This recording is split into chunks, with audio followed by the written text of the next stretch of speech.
Жер талаштан илгери биздин айылдын байкелерде ошону атып салган кара кыжырдан. Бияка чоңдор, аксакалдар такыр чече албай калды. Жаман болуп аттык, ушинтип батпай калган 3-чү Кыргызстандын эли 5 кенедей эл ушу Кыргызстанга батпай калганга.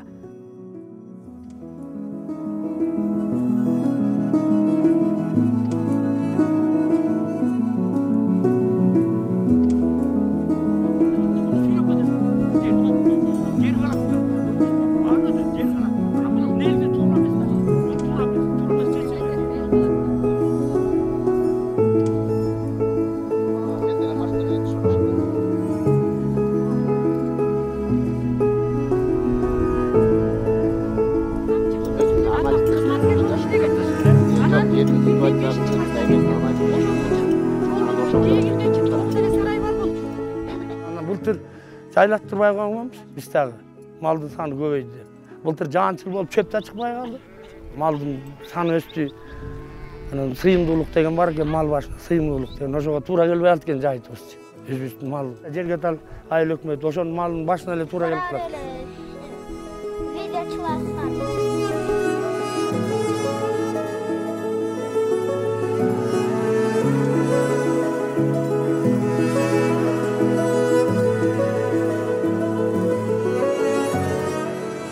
Жаңы чыккан жылдар олар көйкөлгөн сонун анда кочкол туугандар да келген сонун болчу. Анда эл да аз болчу, тоого чыккан эл. Азыр тоого чыккан эл көбөйдү, малдын саны көбөйдү. Анан жайытты көрдүңүз, мына жердин такырын.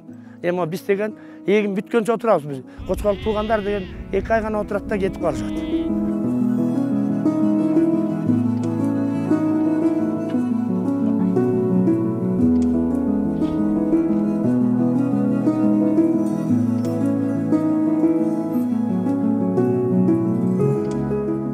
Анан былтыр чоңдор чечеттеп, чоңдордун эмеси менен келип алып, бу 40 боз ийден көпүрөдөн 10 чабан кирмек экен, сүйлөшүү жолу боюнча. Анан 10 чабанды киргизбей 5 күн ушу эме жүктөрүбүз менен турдук, бала бакырабыз менен турдук. Кыйналдык, 10 күн кыйналдык.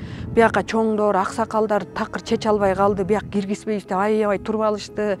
5 күн туруш деген кыйын, аябай жаан чачын болду. Оокаттарыбыз, продуктуларыбыз, нандарыбыздын асты көгөрүп, аябай жаман кыйналдык ошол.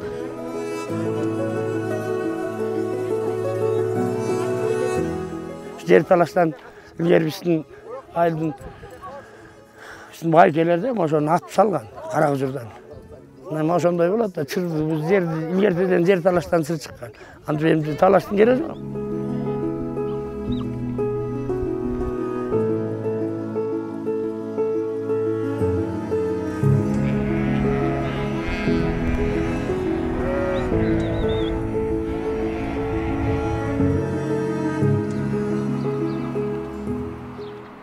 Элдерге маалымат жетпей калган.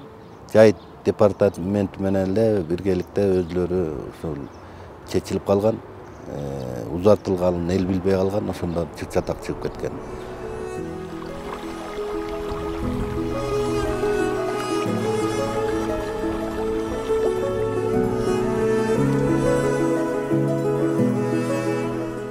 Анан эми ушул Кыргызстан менен Кыргызстанчы ушул кенедей алакандай жерге батпай, аябай билбейм, мен элестете албайм. Мисалы, мен мындай эметсемчи, былтырчы аябай эле ызаланып, жаман болуп аттык, мурдагы жылы деле ызаланып, жаман болуп аттык, ушинтип батпай калган 3-чү Кыргызстандын эли 5 кенедей эл ушу Кыргызстанга батпай калганга.